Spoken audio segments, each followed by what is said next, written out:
Eh bien le bonjour à tous, aujourd'hui on se retrouve en mode voix off comme sur les futures vidéos sur le DB8SL que je fais en maison en attendant d'avoir mon micro cravate. Donc aujourd'hui on se retrouve pour du coup remplacer les étriers arrière, donc je vais en faire qu'un en vidéo, et on va remplacer par les modèles options. De toute façon toute la voiture sera en modèle option. C'est parti, on va enlever l'hexagone qui est sur l'axe de roulement, on va un petit peu le nettoyer.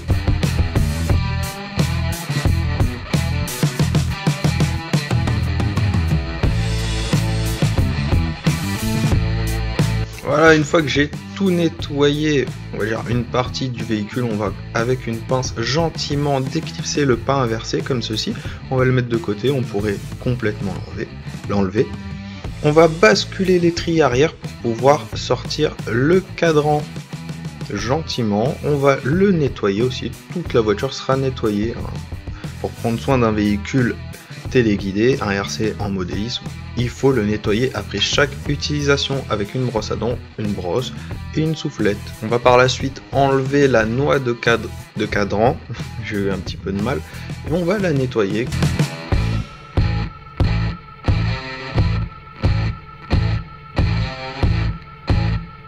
Une fois que tout est brossé, tout est nettoyé gentiment, on va prendre notre petite clé Allen et on va dévisser la micro-vis qui est dans l'étrier.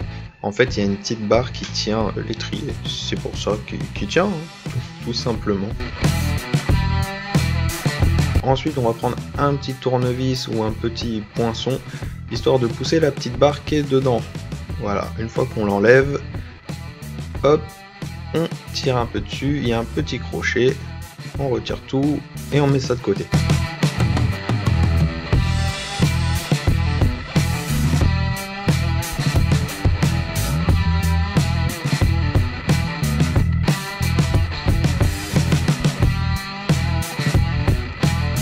Une fois tout bien nettoyé, brossé, où il n'y a plus un poil de poussière, on va récupérer notre croix, un outil formidable qui nous permet de dévisser quand même pas mal de choses. Donc on dévisse le tout gentiment, tranquillement, pour pouvoir le mettre sur la nouvelle pièce à huile. Donc c'est un peu long, je sais. Hop, voilà, on met ça dans la boîte. Alors pour les roulements, on va utiliser un petit tournevis plat, vraiment un tout petit tournevis, et on va aller gentiment tapoter à l'arrière, donc le pousser en fait, pour pouvoir décoller le roulement de l'étrier arrière. Et pareil de l'autre côté, on tapote gentiment. En fait, on fait juste le pousser vers l'extérieur, parce que si on appuie trop fort, on va l'abîmer et il faudra complètement le changer.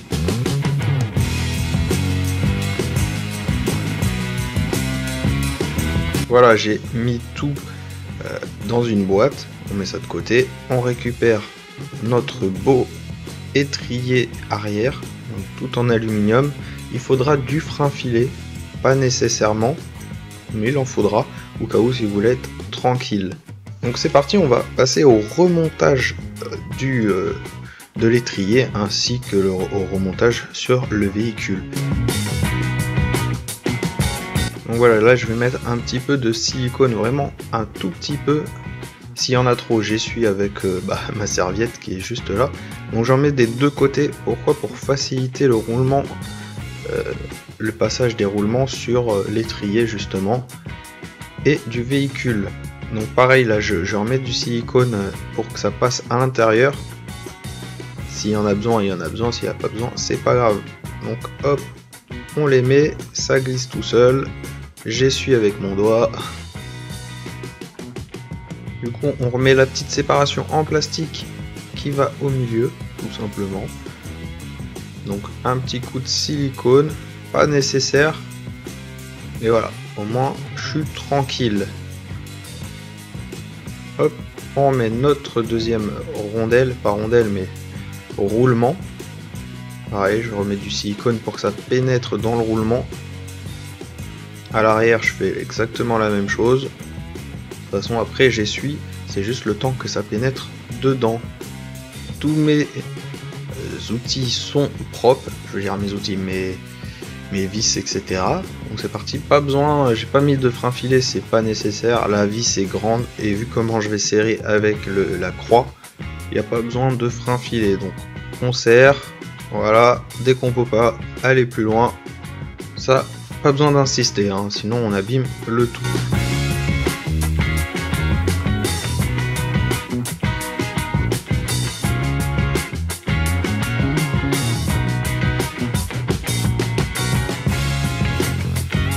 Une fois qu'on a mis la rondelle, on la tient gentiment.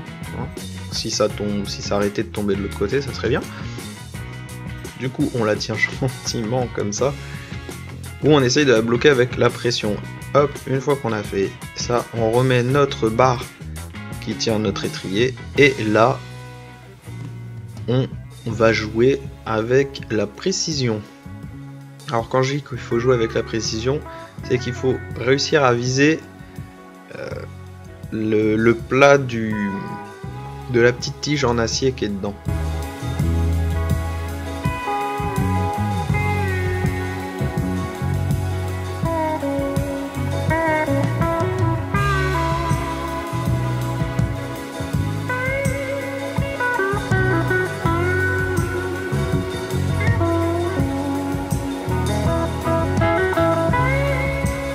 On remet notre axe dans le trou gentiment, hein, là c'est un peu compliqué.